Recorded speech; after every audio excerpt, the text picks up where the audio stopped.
I can't see that we started recording, did we, Jacob? Oh, yes, we have. Looks like it is. Yep. Yeah, we are. Okay. So welcome to tonight's Wireside chat. As I said, I'm Paul Witcover. I'm the Associate Dean of the Online MFA here at Southern New Hampshire University. And my guest tonight is my colleague, Jacob Powers, who is the Associate Dean of the Online BA and MA Creative Writing programs. And I'm also joined by, I hope, three, but for now, just one MFA student, Arlene Schwartz. And Arlene, if you want to put your camera on really quick just to say hi, that would be great. If you could do that. Yep, there she is. Arlene is a successful survivor of our pitch weekend that we took place a few weeks ago in December. And she's going to talk a little bit about what that experience was like. This is a very important skill for writers to develop. And I know it can be a very anxiety provoking experience, although hopefully it wasn't so bad when you actually got in there, Arlene. Okay, so Jacob and I are gonna chat a little bit about our programs, and then I'll call you back up to talk about your experience. All right, see you soon. So, Jacob, let's talk a little bit just about our various programs and the difference between the MA and the MFA. If let's say you're a student in the BA program here, and you're interested in pursuing a career in creative writing, why would you choose the MA over the MFA or vice versa? Well, first of all, thanks for having me. It's a pleasure. I have heard so many wonderful things about the Wireside chat, so I'm just so happy to be here and stuff. And usually Paul and I are working together on the Word for Word series, which I'm going to plug right now, and I'll plug again later. We have one coming up this Thursday, featuring Alyssa Cole, New York Times bestselling author Alyssa Cole. She'll be reading from her latest book, When No One Is Watching, which is just a phenomenal work. It was really great. So yeah, usually we have them on Wednesdays, but this week they're on Thursday. So if you do usually attend, make sure you mark your calendar for Thursday at 8. But we're really excited to have her, and it should be a good conversation. Going back to your original question, though, when would it be appropriate to choose an MA versus an MFA, especially if you're a BA student here?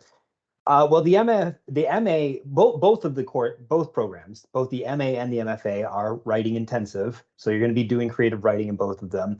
Both of them have peer workshops. So you're going to have that experience where your peers are going to offer constructive criticism on your pieces, and you'll either take that feedback and revise it in that way, or decide to go a different route. But the peer workshop experience is in both of them.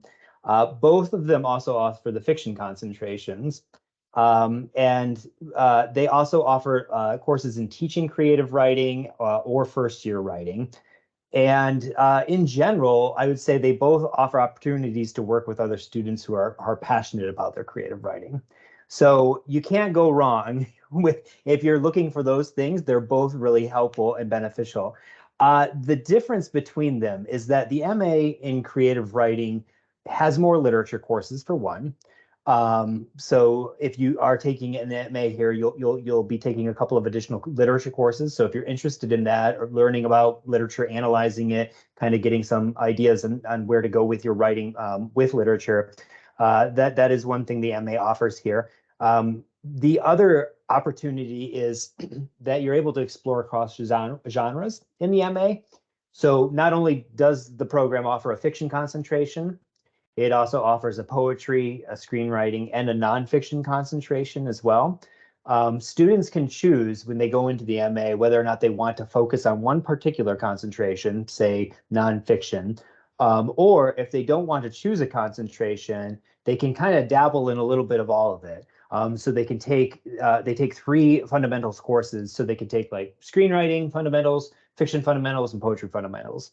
And then when you're done with the program, you take 690, which is the English capstone, and that gives you an opportunity to kind of explore one of those genres a little bit more and to kind of build on it from there. So it's a really good opportunity for folks who want to explore multiple genres beyond fiction. If you're interested in poetry, interested in screenwriting or nonfiction, the MA is a good choice, especially if you took those courses at the BA. If you want to continue to work on whatever it is you're working on into the MA, it's a good idea.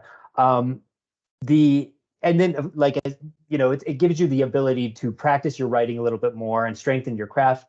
And the benefit is that, like, you don't have to necessarily do just one or the other. It's not necessarily a path where it's like it's either the MA or the MFA. Kind of the same thing where it's either the MFA or a PhD. Some people do both. It's rarer, I will say that, because it's a lot more, you know, time and everything to get multiple degrees like that. But if you want to come to, if you're not quite ready to have a super writing intensive program like the MFA, and you might have another full-time career where you want to kind of learn the practice or get into the habit of writing, frequently meeting deadlines with our final projects and everything like that, the MA is a good choice for that. I think if you wanted for MFA, for those who want to go in the MFA, if you are fiction and 100% fiction and want to do fiction, especially since the MFA offers those four subgenres that you have, Paul, speculative, romance, young adult, and contemporary, excellent choice for anyone who wants to pursue the MFA as well. But if you going back, you know, you can pursue an MA and then build on that, you know, experience, have more of a writer's portfolio before applying to MFA programs, if you want to have that extra learning and stuff. Ultimately, the only other difference that you want to know, that you should know, is that the MA is not a terminal degree. So if you get an MA, you can, you know, a lot of people might pursue a PhD after that if they want to in creative writing or English literature. You don't necessarily need to. But with the MFA, it's considered traditionally a terminal degree, which means you're done. Once you have an MFA, you don't need to pursue that PhD to qualify for teaching opportunities, to qualify for tutoring opportunities and stuff like that. You have to have publication history and stuff. That is still a must. But you are able to find careers with an MFA without having to go that extra step with the PhD. Not so much with the MA. You could. I mean, if you become a prolific writer and you have a lot of publications with an MA, you can certainly land a job teaching creative writing. You can and stuff, but I mean, it's a lot harder of a process to pursue it in that way. So I think that answered your question and then some. Yes, it does. Thank you. And I can vouch for that. I mean, I'm kind of also have my one eye on the chat where some crazy stuff is going on. And I want to assure people that we haven't actually turned our chat over to Chat GPT or anything like that. And we're not spoofing anybody. I don't know what's going on. It's just some weird clone stuff happening there. So my advice is just sit back, enjoy it. Nothing nefarious. And hopefully, if you type something in there, we will see it and ask any questions that you may care to raise. So Jacob was just saying that, like, the MFA is a terminal degree that qualifies you in itself to teach at the university post-secondary level. Whereas with the MA, you probably need other I don't know, you need to prove your qualifications in other ways than just the MA. Is probably not going to be sufficient if you want to teach creative writing at the college level alone. I have an MA in creative writing. I don't have an MFA, but I had a substantial publication record of fiction. I had a lot of critical stuff published. So that made up for the fact that I didn't have an MFA, luckily. But you can't count on that. Publication is always good, regardless of whether you have an MFA or an MA. So one thing that I advise you to do, if you're interested in pursuing a career as a writer, regardless of whether you go from your BA into an MA or an MFA, is start to submit your work as soon as possible. And submit it to professional paying venues as soon as you possibly can, and do it as much as you possibly can, just to get yourself into the habit of well, unfortunately, rejection, a big part of every writer's life, but also the habit of kind of picking yourself up, resubmitting, until ultimately your story is taken. You know, a lot of times a writer will think that they're rejected because of something wrong with their story. And if there may be something wrong with your story, who can say? But oftentimes it's not anything wrong with your story. It's simply that you haven't found the right editor yet. And if you submit your stuff over and over again and just don't take no for an answer, sooner or later you'll find the editor is like, oh, I love this story. This guy's got a unique voice, or I've never seen a writer like this woman here. I mean, they'll just like, they will love what you're doing. They'll understand what you're doing. They'll publish it. And but you'll never get to that point if the first rejection you suffer kind of closes the door as far as your submission process goes. So Yes. in the MFA, we actually, part of the requirement to get the MFA to graduate is to show proof that you've submitted at least one piece of short fiction somewhere. You don't have to be accepted. You just have to have submitted it. So it's good to get into that habit as early as possible, I think. Yes. What is Jacob? What was your pathway to the MFA, or to your MFA? Yeah, so we have a little bit of different stories. Like you had just mentioned that you have MA and a much more extensive publishing history than I do myself. My journey, let me go all the way back to, my BA. I got my bachelor's degree in creative writing, which was kind of a rarity then because it was not attached to the English department the school that I went to. It was its own department, creative writing department, as opposed to being a part of like a literature degree or anything like that. So that was what I was attracted to at this particular university, Grand Valley State University.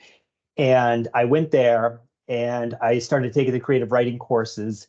And in addition to that, one of the things I was looking for was, money, because I didn't have any. And so I just stumbled across a ad going through one of the halls one week about writing tutoring and helping in writing tutors or the writing center.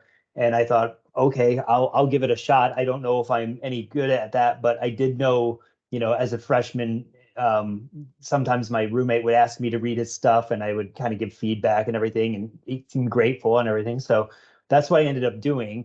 And I did. I got the job, and it's very just working with students as a peer, offering feedback, guidance, support on whatever paper they're bringing into the writing center.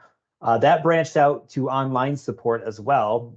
We used oh my gosh, I don't think it was AOL Instant Messenger, but I think it might have actually been like that we were doing old school like submissions. Like you could connect to us with in ICQ or AOL and ask questions over the chat, and we would answer them, grammar in real time and stuff like that. So having that experience was nice. It didn't necessarily mean that that got me where I went next, though. But I'm saving that to kind of bridge it to the career that I eventually got. For the MFA, I knew I wanted to pursue an MFA. My writing instructors at Grand Valley recommended, applying to 10 different programs. They said 10's a good bare minimum number because, like Paul said, with the publication thing, MFA programs are kind of the same way in a lot of regards. It's kind of like you're auditioning to be published, but you're not going to get published yet. And they're looking to see, oh, this person has potential. So you might not fit with that particular program depending on who's teaching there and stuff as well. So it's not a bad thing to be rejected. It's a good thing to apply broadly and a lot. So that's what I ended up doing, and I got a couple of opportunities in different MFA programs, and I went with Boise State University because they offered a GA-ship, I was looking for a TA-ship. I was hoping to teach What's the first difference year. between a GA-ship and a TA-ship? So TA-ship is teaching assistantship, and with my experience working in the writing center and stuff, I thought, oh, maybe this is a good easy way in. And the nice thing about having the TA-ship, at least at Boise State, is that I had a little bit of extra money, or GA-ship, I had a little bit of extra money and stuff to navigate Boise at that time and everything. But the GA-ship is just a graduate assistantship. And what my job was not teaching, but instead helping keep the program running. So like if the application process, I would organize the hundreds and hundreds of applications we would get, put them in the database, distribute them to the faculty in the MFA program to read and decide which students were going to come in the next year, things like that. The writing series, I had a huge part of, basically, getting the rooms, sometimes having to pick up the writer at the airport, making sure that they're comfortable, ordering books from the bookstore for their readings and stuff like that. And just basically answering questions for the program and everything. So I kind of, at the time I was a little sad by that because I wanted to teach. But in retrospect, it was actually kind of nice because I didn't have as much work to do, because applications happen 3 months. You're not teaching the whole time. You're not dealing with, you might have 20 to 30 students that you're working with in an English composition course and stuff. Some of my colleagues were swamped, whereas I was not, so I had a little bit of extra time to write and stuff. But in the meantime, because I wanted to continue to teach, I applied to the Writing Center at Boise State University too, and I got in.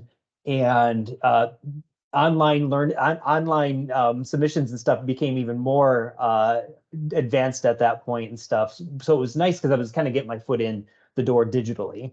And after the 3 years at Boise State University, I moved to Florida because my spouse, who I had met there, was getting her PhD at Florida State University.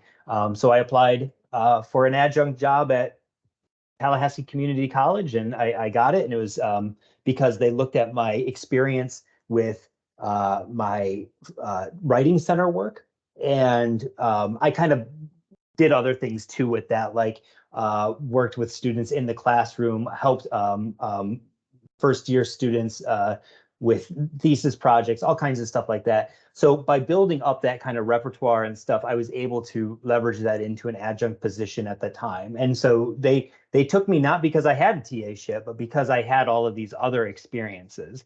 And I think that's what my takeaway and my advice to everyone on this call is that, like, there are many pathways to get to where you want to go if you want to teach or if you want to write. Don't just think that there's that one way. Like, I got to get this TA-ship, I got to do this, or else I'm not going to be able to teach and stuff. There are ways to work towards it in other ways. And to build off of that, like, because I know that not everyone has the opportunity or experience necessarily to work at a writing center. What I ended up doing when I moved to Tallahassee, in addition to adjuncting at TCC, was apply for Smart Thinking, which is an online tutoring service, which I think still exists and stuff. But and they hired, and they were hiring a lot at the time and stuff because it was a huge, like, online writing center database and everything. So I applied there, and then I also applied to Ashford University, which is a competitor to Southern New Hampshire University. Not so much anymore, I don't think, but at the time they had a GA-ship as well, where you would, or TA-ship, where I would grade the essays and stuff for folks in the class when the teacher was giving lectures and everything. So having those two experiences and opportunities too then gave me the ability to apply to a adjunct position here at SNHU. And I just worked my butt off here and worked on helping the English composition programs and everything.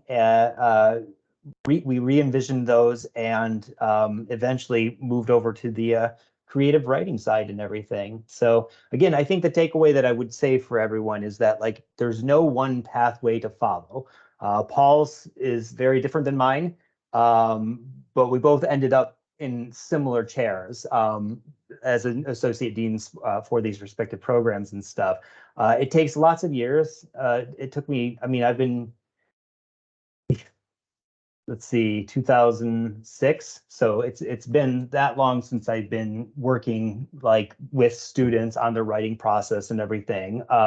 It's not something that is instantaneous, but it is something to definitely explore. Like any opportunities that you can find where you can add a line to your CV, whether it's, you know, hosting writing peer workshop at your local bookstore, or looking for tutoring services locally, looking for ed tech jobs at your local high school, or usually you don't need advanced degrees for ed tech jobs like that.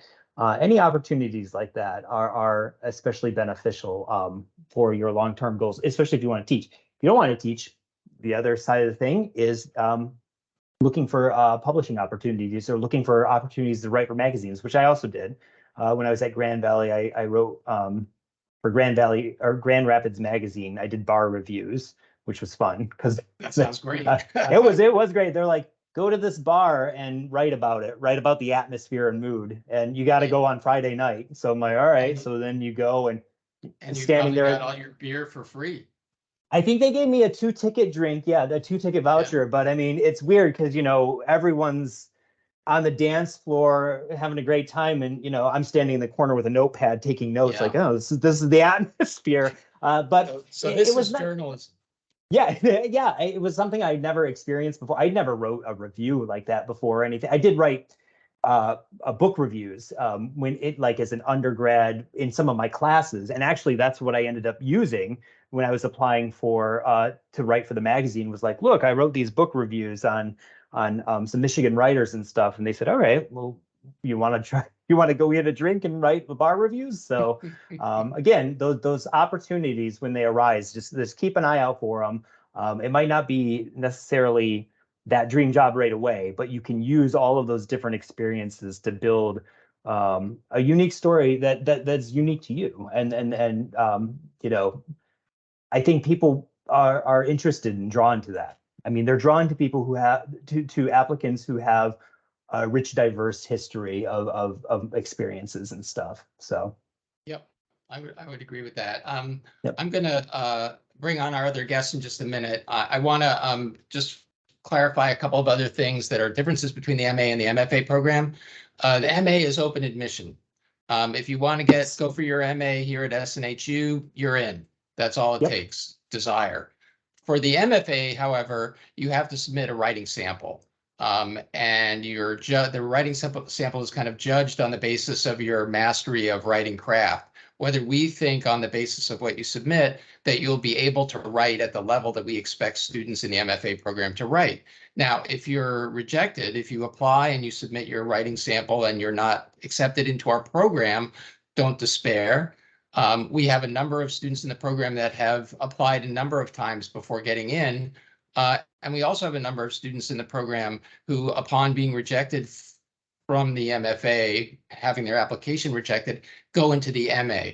And they take a few courses in the MA and kind of up their writing game, and then reapply to the MFA and get in. So that's an option. And we encourage writers to take it. I mean, both of our programs, I think, are excellent. And I think you can get a wonderful education, both in terms of like the craft of writing, but also practically, like, you know, what you need to know from a business standpoint.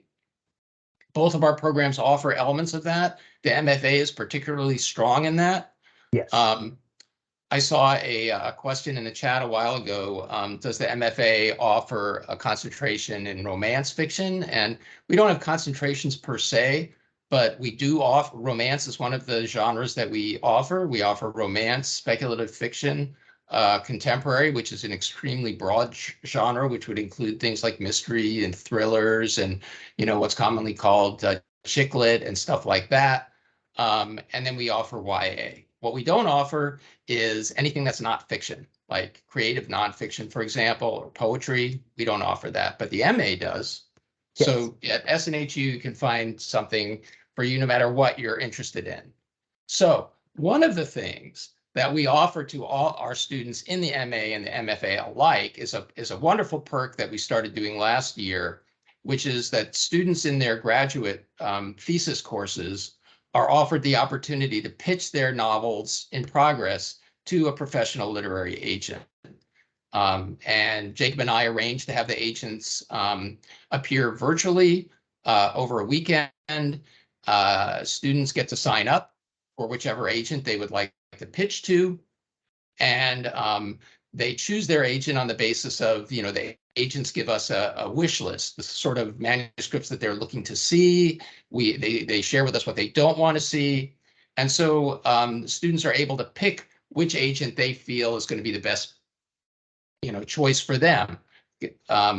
Usually we have, I would say, about 7 or 8 agents that appear over the course of 2 days. So we have it on a Saturday and a Sunday.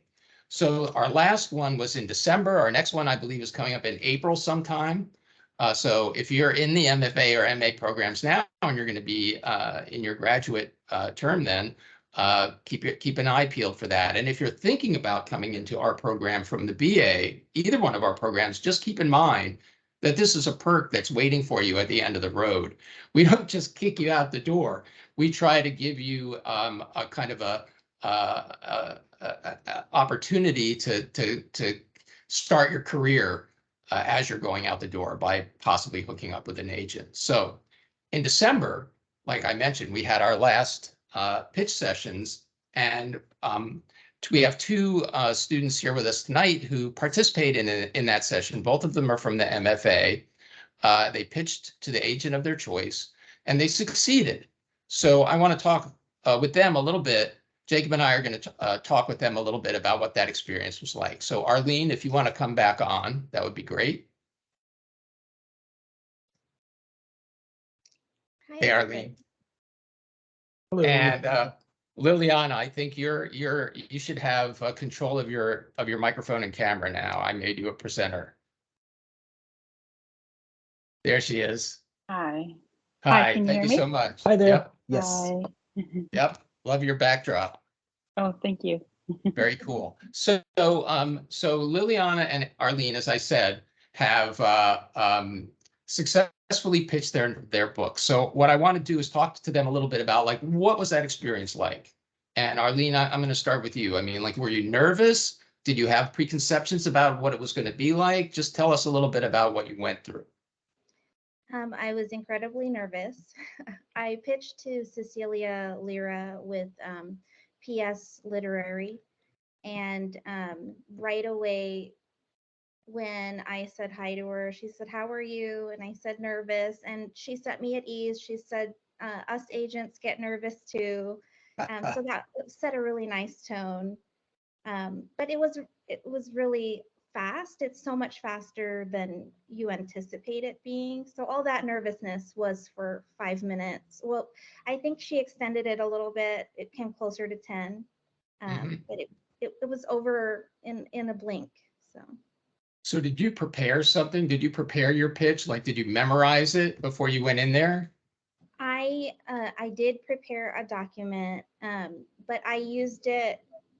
So I did it like a query letter for myself. I told myself personalization, and then I had some writing there because I researched her prior to the pitch. Very So smart. I had listened to some podcasts, and I had read her manuscript wish list. I tried to find anything I could find. So Arlene, what's the name of her podcast? I want to put that in the chat. Do you remember what it's called? No, she just did interviews.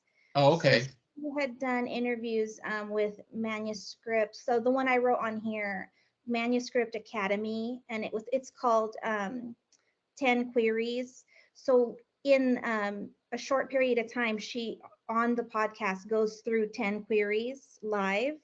Oh, wow. And she does the whole process of why she's not going to take that one, why she's rejecting it, why she's taking it. So I was writing notes as she was going through each query. it was, so it's important to kind of do a little research, I think. So I wrote that down, and then I told myself in my document, brief bio, and I wrote things down about myself, because if I get nervous, I might forget. So I wrote down the things I wanted to mention. And then I had my little pitch, and then that's the part I actually read, was the pitch itself. Everything else I kind of just tried to do like a talk. Okay. And what about you, Liliana? I had to write it down because my memory is not the greatest.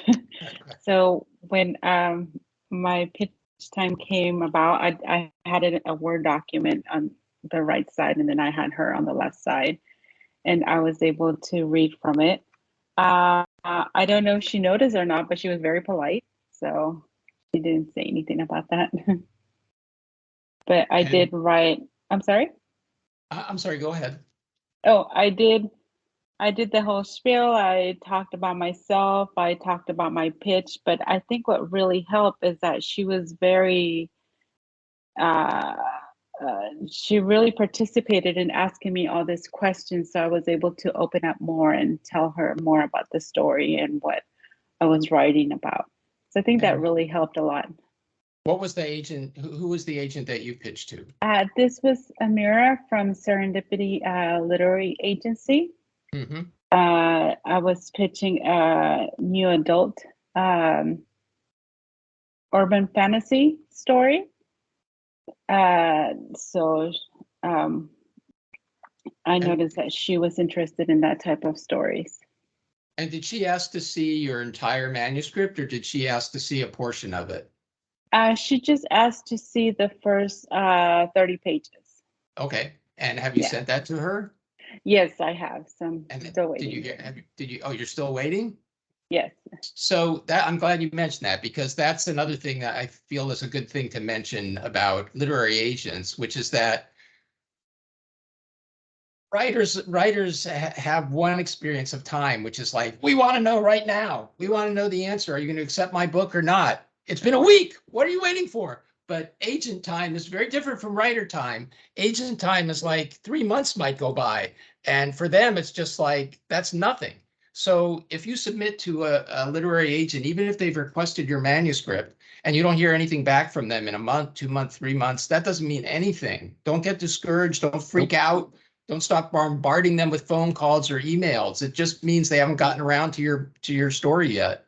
And if you do email them, just be super polite about it and just say like, hey, I just want to make sure that you received the submission that I made on whatever the date was. And they'll probably write back and say, oh yes, I'm looking forward to reading that. It's next in my pile or something like that. Well, one of the things I've learned about the publishing business, because it is a business, is that it takes time. It takes time for the writer to write the story. It takes time for the story to be edited. It takes time for it to be to go through all types of edits and stuff. So it's not like I wrote a story, I'm ready to publish. You have to have patience. And that's why I learned throughout this whole process, having patience. I would say that's correct as far as traditional publishing goes, but now that self-publishing is so prevalent, that's a possibility that's literally at anyone's fingertips now. I wonder, you don't have to wait anymore. If you're impatient, you can just get it out there, which I suppose in some ways is a good thing, and then in other ways is a bad thing. I'm sure. Go ahead, Jacob. Just to build off that, I think there is always that option to self-publish if you can't wait. But even then, you have to be patient when you're self-publishing too. I've seen a lot of cases where folks will rush to get their work self-published, and it might be riddled with errors, or there might be inconsistencies in the name and the plot and stuff, and it just does damage to the work. And of course, you can always update it. There are some I've seen some self-published works and stuff. It's like their 14th edition or whatever, right? You can continue to fine tune it and everything, but it's best to put your best foot forward from the beginning. So even if you are self-publishing, pump the brakes and take the time to really flesh it out and get all your ducks in a row, so that when you do, premiere, it is not, oh no, there's a misspelling in the first sentence kind of thing. Yep. And the other thing that I wanted to mention too, because I was thinking about agents and stuff, if you think you have waited too long, wait just a little bit longer before you reach out to them, because it's a delicate dance. There are so many articles. I even think the writer's market talks about this too. It's like, how do you interact with an agent who has something of yours that might, like, when do you reach out and ask and stuff? Always, it's best to wait several weeks or months even before you say, hey, how's it going? I was wondering if, because to Paul's point, they're extremely busy and they have a lot that they're going through. And I would say the exact same thing is true for when you're submitting creative works for publication in literary journals. Be patient. I've gotten rejections like 10 months after I've submitted, sometimes a year after I've submitted. Sometimes I don't get the rejection. It doesn't happen. You only find out 5 years later where you're like, oh yeah, I don't think I ever got an email from them. In cases of that the one thing the key difference is, don't reach out for literary journals. They hate that. When you're like, hey, have you read my work yet? They don't like that. They'll say, oh no, we haven't, and now we won't, kind of thing. Whereas like agents are a little bit more forgiving, of course, because you're trying to build a relationship with them for the long run and stuff. So those are just two things off the top of my head from this great conversation that we're having. So yeah. So Liliana, what would you say, as a result of your experience, was the biggest thing that you learned about agents or pitching to an agent? I would say, like, don't be too nervous, because I was freaking out. I'm not gonna lie. Yeah, but how can you not be nervous, especially if it's your very first time pitching to an agent? You're going to be nervous, exactly. Right? So what did you? How do you deal with that? How do you like push on despite being super nervous? Well, I think what can give you some confidence is to know everything about your story. Like, make sure that you're very confident in what you're pitching, and just learn it, memorize it, or even have it side by side. Because I've been writing these characters for a couple years now. That gave me the confidence to just push forward. Even if she didn't like the story, at least I know what the story is about and the story that I want to tell. That's great advice, because that's something you can control. You're in a situation where you can't necessarily control everything, but you can at least control that. Yes. Arlene, what do you think makes a good pitch? I think you want to get briefly your main character, explain the setting and the main character, but then get right to your inciting incident. That way you kind of hook the agent right away. I noticed too, I added at the very end, I mentioned comps. And I think I could see the gears going. It kind of helped. I'm sorry, I don't mean to interrupt. Can you explain for people that might not know that term, like what is a comp when it comes to pitching? What does that mean?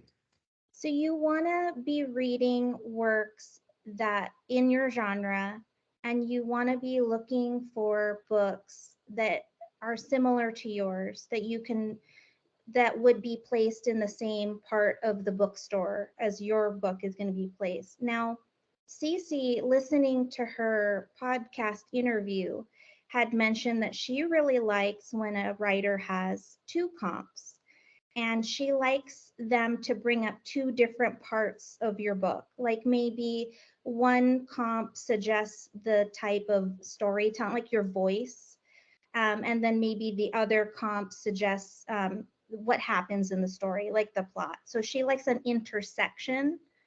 So I tried to do that. I think I wrote something about it conjures the rawness of Dorothy Allison's bastard out of Carolina and the nuanced Asian American perspective of Celeste Ng's Everything I Never Told You. And then I saw her she lit up because she could exactly start to picture where my book will land, you know, on That's the, awesome. the sales table. Well, and you know what else? She lit up because she knew from hearing that you knew her preferences, that you had done your due diligence and your research, and you weren't just wasting her time. I mean, I think that's got to be super important. That's got to be great for an agent to be like, oh, wow, this writer has researched me. I think also I very briefly hit on like the themes, and I noticed she really appreciated that too, because when you look at their manuscript wish list, if they have one, a lot of them will tell you themes they're looking for. So And what do you mean by what would be an example of a theme that they're looking for? She was very interested in family like problems in the book. Okay. She liked that type of drama, and then she liked things that had to do with mixed race, maybe an immigrant perspective. She liked things like that. So I made a point to tell her the thematic elements between the bad mother-daughter relationship in the book, and then how I was looking at intersections that had to do with race, economics, things like that. So it helps, I think, if you can kind of hit upon things they're looking for. They're almost like buzzwords for them. Mm-hmm. And Liliana, what about you? Did you like research before you pitched? Oh, yes. I'm not going to call myself a stalker, but yes, I did. I researched her social media. I read her tweets. I went to her website, the Serendipity. I tried to research everything about them. And I think I did find an interview with her and read that as well. Uh-huh. Yeah, but I'm sorry? No, please go ahead. No, but yeah, I highly recommend for anybody that's going to be participating next time to really do their research and see what they like or what they don't like and stuff.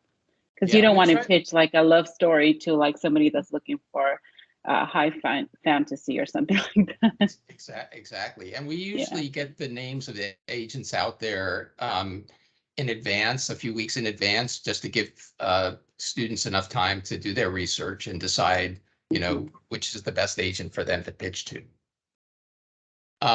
So I'm going to, at this point, I think, kind of go dip into the chat, and Liliana and Arlene, I hope you'll stay up here, and we might throw some of these chat questions at you as well. And if people are interested, if they have questions, please throw them in the chat. And yeah, it's going to be tough, Hannah. There's a lot of stuff going on in the chat. So if you have questions that we haven't gotten to, then please throw them down there in the chat. Anyone know a good way to find sensitivity? I think you mean a sensitivity reader. A sensitivity reader is a reader who is going to read your book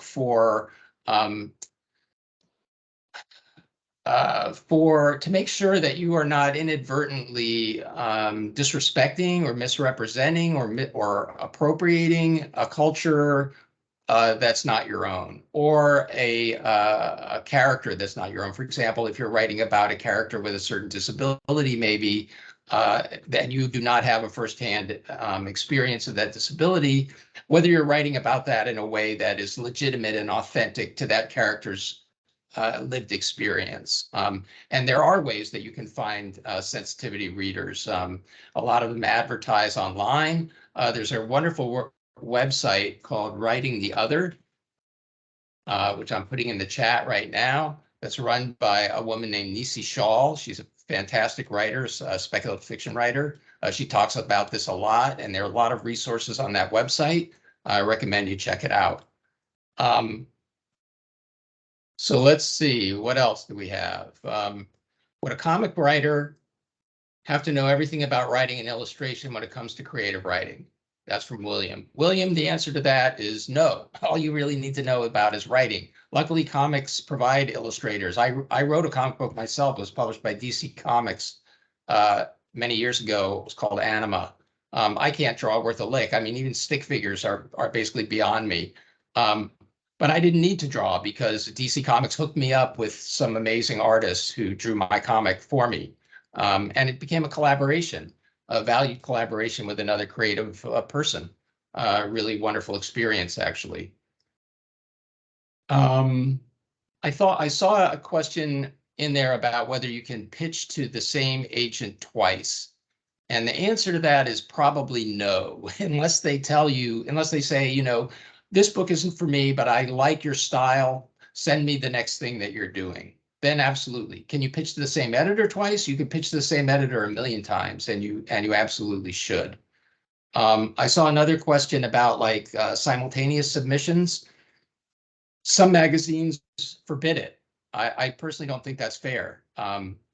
But if you're a writer, you have to abide by what they are asking. So if you are submitting to a magazine and they say no simultaneous submissions are accepted, then do not submit simultaneously.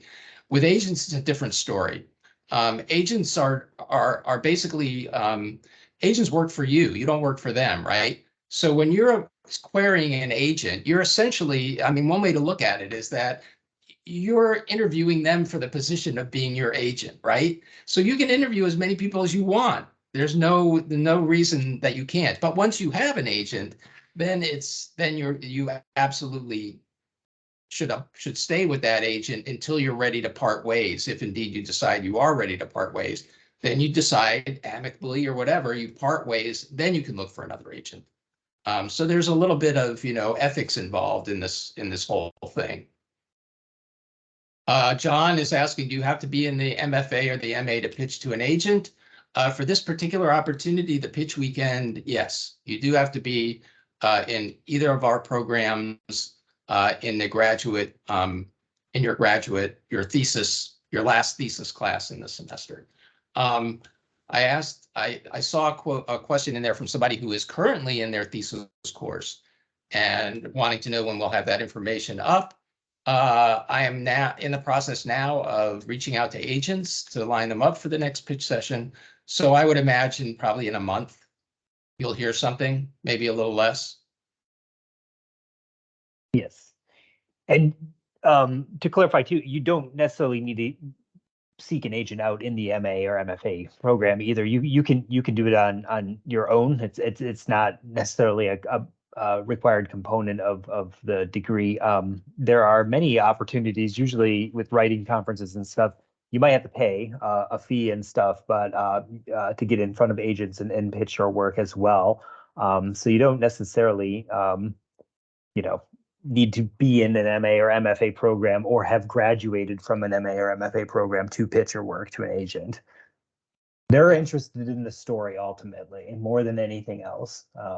So yeah. That's why you hear, I mean, there's such variety in writers. Some writers go to school for 20 or 30 years to master the craft. Some of them seem like, you know, they just somehow inherently have a gift where they can write best-selling novels the minute they're like, you know what, I was a lawyer, now I'm going to be a writer, like John Grisham was and stuff, right? So yeah. Everyone has their own. No, we don't. Well, I mean, you know, he did Jurassic Park, so I guess that's something, but. So I'm going to respond really quickly to two other questions that I saw in there. The questions are coming fast and furious. So this was somebody who's wondering, like, can I apply for the MA or the MFA if I'm still in my BA? And the answer is maybe. I didn't realize this was possible, but I actually have somebody in my MFA right now who's still in their BA. Isn't that weird? It's like they are in the final term of their BA. And they receive permission to take MFA courses, which they will then apply to the MFA. So my suggestion is that if you're interested in doing something like that, you got to talk to your advisor, and they'll understand it better than I do. I didn't even realize it was possible, but it obviously is. I was still in my BA, and I applied in August for the MFA, and I didn't finish my BA till October. And really? Then when I got accepted, I started right in November. So it is, yeah. So you got accepted into the MFA while you were still in your BA? Yes. Okay, very cool. But you didn't start the MFA until you were finished with the BA? Yes, correct. Okay, wow. So there you have it, folks. There's a way you can It's get. possible.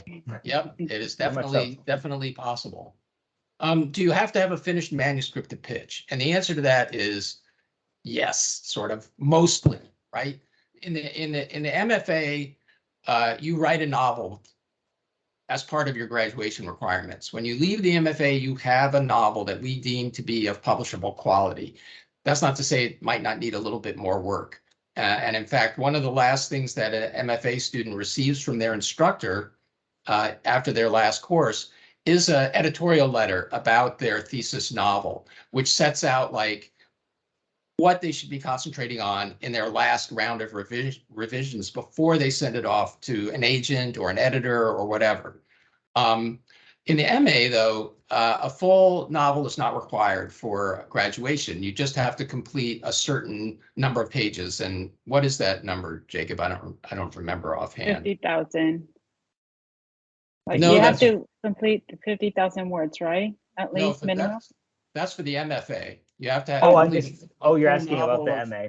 Yeah, but for the MA, you don't have to complete a 35,000. full novel. What is it, No, 35,000? 35 to 50,000. Yeah, it's not a full length novel. Yeah. For the M, it translates to about, I think, 40 to 60 pages. About. Okay, I mean, that's a So- good chunk of a novel. Here's what's going to happen when you pitch an agent. If you're successful in pitching the agent, they're going to ask to see either your manuscript or a portion of it, right?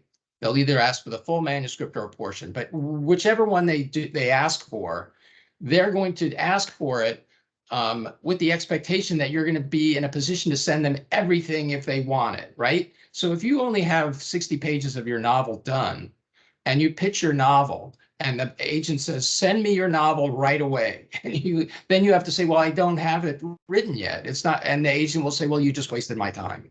And that's not going to be a good look. Now, our MA students are pitching to agents, right? And the idea there is that they, even without a completed novel, because they are coming out of an MA program, they've demonstrated the ability to complete their work. It's a somewhat different situation than going in cold without the backing of a program like the MA at SNHU behind them. So we don't feel any problem there with students from the MA pitching their novels. And in fact, a lot of students in the MA have successfully pitched their novels. So, but as a general rule of thumb, you should have a completed manuscript ready to go when you pitch an agent.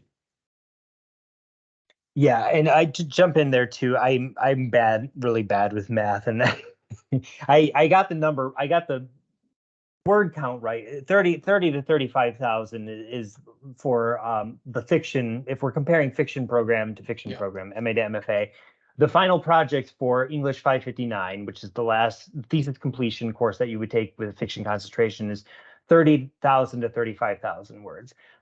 That translates to more pages than I thought. It's 120 pages for 30,000 words.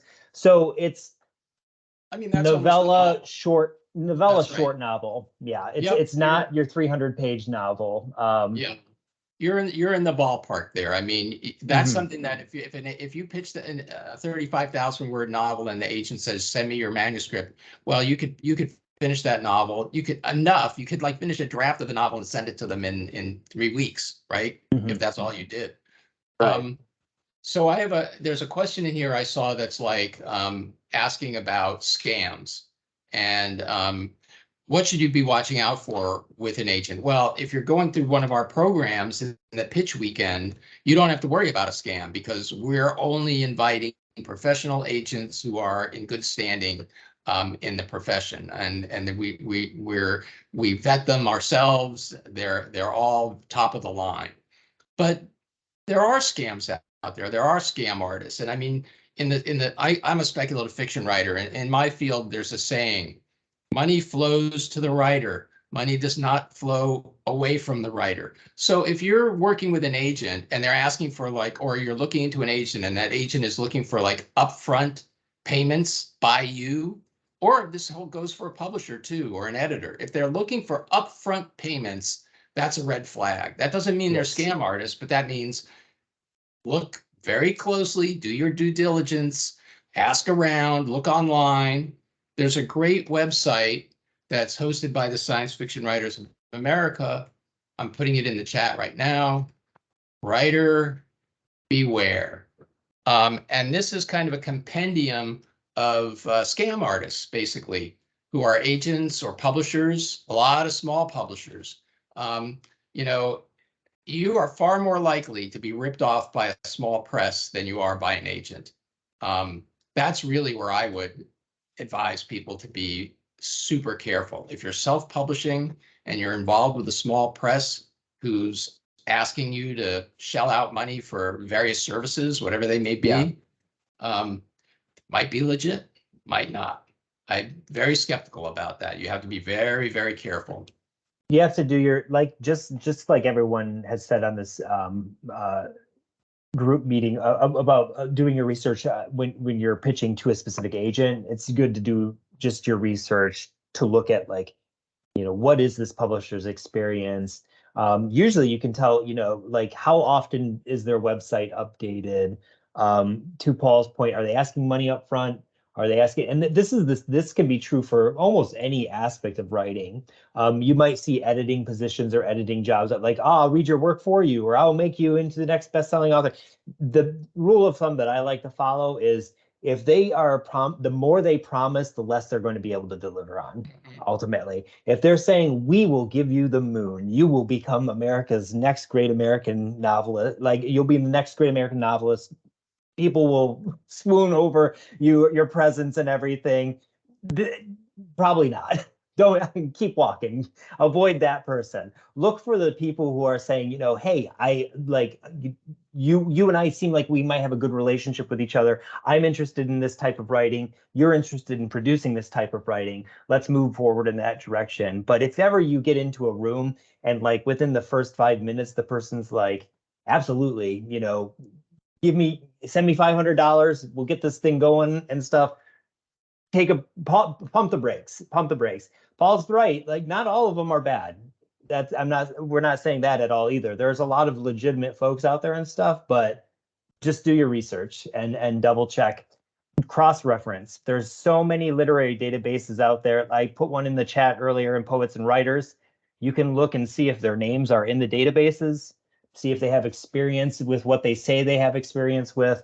You know, and it's just something that we're going to all have to be extra vigilant about now that, I mean, everything is becoming a we don't know, Right. Up is down, left is right, you know, so. Yeah, I haven't heard of there being any AI publishers yet, but it's not impossible. Might Soon, be, I don't just know. just a matter of time. Mhm. I think we have time for one more question. What about small press started by a self-published author?